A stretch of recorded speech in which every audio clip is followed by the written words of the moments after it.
आज जिस मूवी को हम आपके लिए एक्सप्लेन करने जा रहे हैं वह एक क्राइम थ्रिलर मूवी है। इस मूवी की शुरुआत में हमें देखने को मिलता है कि दो डांसर्स रात को अपना काम खत्म करके वापस आ रही होती हैं।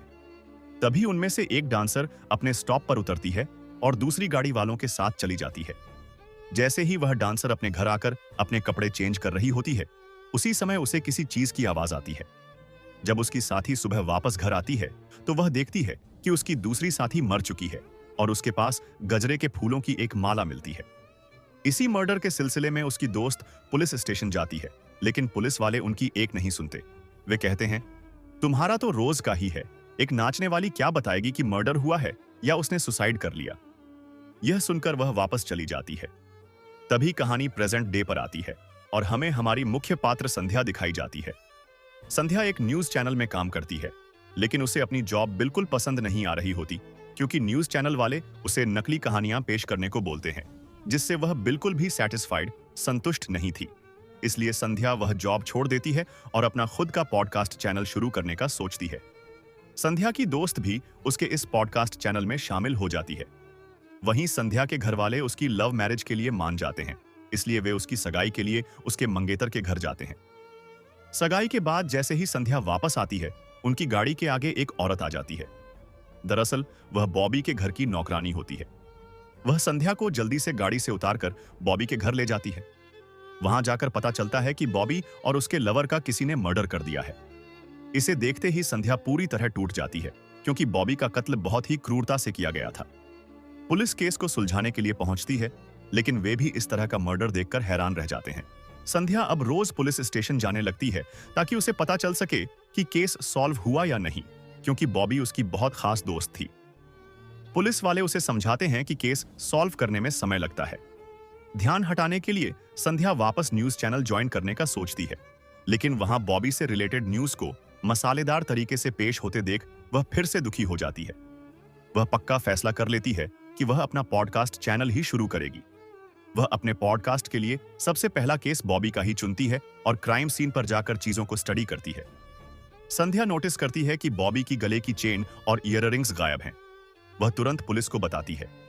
छानबीन में वॉचमैन का नाम सामने आता है। पुलिस उसे एक शराब के ठेके से पकड़ लेती है। वॉचमैन मना करता है, लेकिन सबूतों के आधार पर उसे ही अपराधी घोषित कर दिया जाता है। उसी शाम संध्या को एक अननोन कॉल आता है, जिसमें उसे एक और मर्डर के बारे में बताया जाता है। कॉलर कहता है कि वॉचमैन कातिल नहीं है, असली कातिल वही है जो कॉल कर रहा है। संध्या यह बातें रिकॉर्ड कर लेती है। पुलिस कॉल ट्रेस करती है तो उन्हें खूनी के बजाय एक अंधी बूढ़ी औरत मिलती है, जिसका फोन खूनी ने इस्तेमाल किया था। पुलिस संध्या को सतर्क रहने को कहती है। संध्या अपना घर छोड़ देती है और छानबीन के लिए निकल जाती है, क्योंकि उसे वीणा नाम की लड़की का फोन आता है। वीणा भी ऐसे ही हमले का शिकार हुई थी, लेकिन उसके पति ने उसे बचा लिया था। वीणा बताती है कि उस गांव में ऐसे कई केस हुए हैं। संध्या फाइल्स जमा करती है और गांव में ही रुक जाती है। उसके साथ उसका मंगेतर अमन भी आता है, लेकिन उसके पिता की तबीयत खराब होने के कारण अमन को वापस जाना पड़ता है। संध्या पीड़ितों से मिलती है तो उसे एक ही पैटर्न, तरीका पता चलता है, बलात्कार और मोगरे के फूल। छानबीन के दौरान वह ललिता के पास पहुंचती है, लेकिन ललिता कुछ नहीं बताती। संध्या के मामा उसे केस के बारे में और जानकारी देते हैं। उसी शाम एक नकाबपोश संध्या के घर की खिड़की पर पत्थर मारता है। अमन उसे वापस आने की सलाह देता है, लेकिन बेखौफ संध्या अपना पॉडकास्ट जारी रखती है और सरिता की कहानी सुनाती है। वह बताती है कि दिवाली की रात सरिता घर पर अकेली थी। तभी एक नकाबपोश आता है, उसे बंदी बना लेता है और उसके पति के गले में घंटियां डालकर उसकी हत्या कर देता है। इसके बाद वह सरिता का बलात्कार करता है और मोगरे के फूल छोड़कर चला जाता है। वह नकाबपोश कौन है, यह आज भी एक रहस्य है और संध्या उसी का पता लगाने में जुटी है।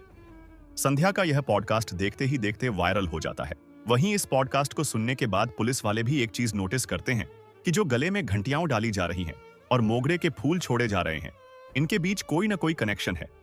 उन्हें शक होता है कि कहीं यह कोई सीरियल किलर तो नहीं है, क्योंकि बॉबी के बॉयफ्रेंड के साथ भी यही हुआ था और इस केस में भी समानता यही थी, गले में घंटियां और लड़की के पास मोगरे के फूल।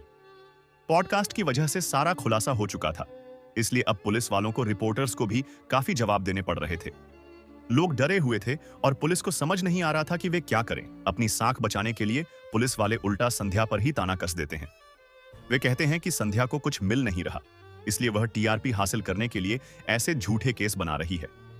इसके जवाब में संध्या एक प्रेस मीट का इंतजाम करती है और कहती है कि वह उन लड़कियों को सबके सामने लाएगी। हालांकि जिन लड़कियों को उसने बुलाया था वे नहीं आ पाती, लेकिन तभी कुछ ऐसा होता है जिसकी किसी ने उम्मीद नहीं की थी। वे दो डांसर्स जो फिल्म की शुरुआत में दिखाई गई थीं, संध्या को ढूंढते हुए प्रेस मीट में पहुंच जाती हैं और अपनी कहानी साझा करती हैं। वे बताती हैं कि वे गंगा जी के मेले में नाचने गई थीं, जहां लोगों ने उन्हें छेड़ना शुरू कर दिया। वहां का एक रसूखदार आदमी गंगा प्रसाद उनकी जान बचाने के बहाने उन्हें अपने साथ ले आता है, लेकिन वह रानी के साथ बदसलूकी करने लगता है। वह रानी को अपने साथ ले जाता है और रंभा को रास्ते में उतार देता है। रंभा जब घर पहुंचकर कपड़े बदल रही होती है, तभी उसे अपने आसपास किसी के होने का एहसास होता है। इससे पहले कि वह कुछ कर पाती, वह आदमी उसका बलात्कार कर देता है और मोगरे के फूल रखकर चला जाता है। अगली सुबह जब रानी वापस आती है तो उसे लगता है कि रंभा मर चुकी है, लेकिन वह जीवित थी। वे पुलिस के पास केस दर्ज कराने गईं, लेकिन पुलिस वालों ने उनकी एक न सुनी क्योंकि वे नाचने वाली थीं। संध्या तब एक पुलिस वाले की फोटो दिखाती है जो अब एक बहुत बड़ा अफसर बन चुका है। प्रेस वाले यह बात मानने को तैयार नहीं होते और इसी तरह प्रेस मीट खत्म हो जाती है। उसी दौरान संध्या को फोन पर कुछ मैसेज आते हैं और वह एक लोकेशन पर पहुंच जाती है जहां इसी तरह के कुछ मर्डर हुए थे। उधर जिस पुलिस ऑफिसर का नाम सामने आया था उसे पद से बर्खास्त कर दिया जाता है। केस हाईलाइट होने के कारण एक स्पेशल टीम का गठन किया जाता है, जिसकी हेड नंदिता नाम की ऑफिसर को बनाया जाता है। नंदिता जब चार्ज लेती है तो उसे पता चलता है कि पुलिस के पास कोई पुख्ता जानकारी नहीं है। वह संध्या के ऑफिस से सारी फाइल्स जब्त करवा लेती है। संध्या तुरंत पुलिस स्टेशन पहुंचकर विरोध करती है। नंदिता नोटिस करती है कि संध्या को केस की गहरी समझ है, इसलिए वह उसे अनऑफिशियली अपनी टीम में शामिल कर लेती है। दोनों मिलकर काम शुरू करती हैं। संध्या एक पुलिस वाले के साथ चिन्ना बाबू के घर जाती है, जो एक लोकल गुंडा था और अब एमएलए बन चुका है।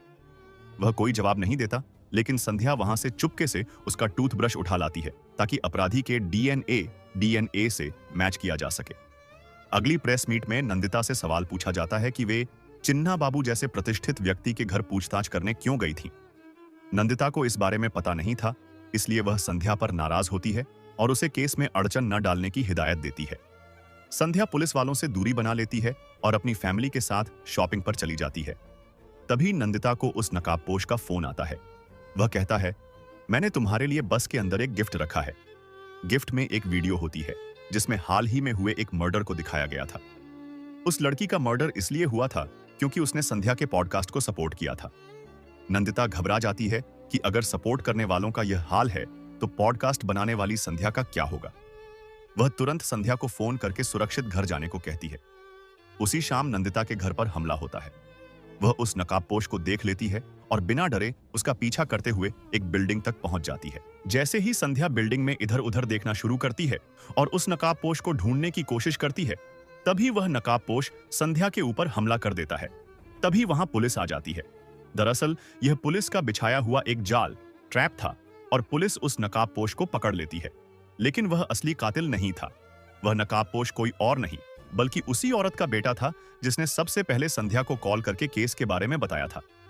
इस केस के दोबारा चर्चा में आने की वजह से उस लड़के का जीना हराम हो चुका था, क्योंकि समाज उसे नाजायज कहने लगा था। इसी वजह से वह संध्या को अपने रास्ते से हटाना चाहता था ताकि लोगों का ध्यान इस केस से हट जाए। वह कहता है कि जब तक यह केस बंद था उनकी जिंदगी ठीक चल रही थी, लेकिन केस रीओपन होते ही सब बर्बाद हो गया। संध्या उसकी बातें सुनकर पूरी तरह टूट जाती है और केस से पीछे हटने का फैसला कर लेती है। संध्या सच में केस छोड़ देती है और सब कुछ भूलकर अपनी जिंदगी में आगे बढ़ने की कोशिश करती है। वह अमन के साथ शादी कर लेती है।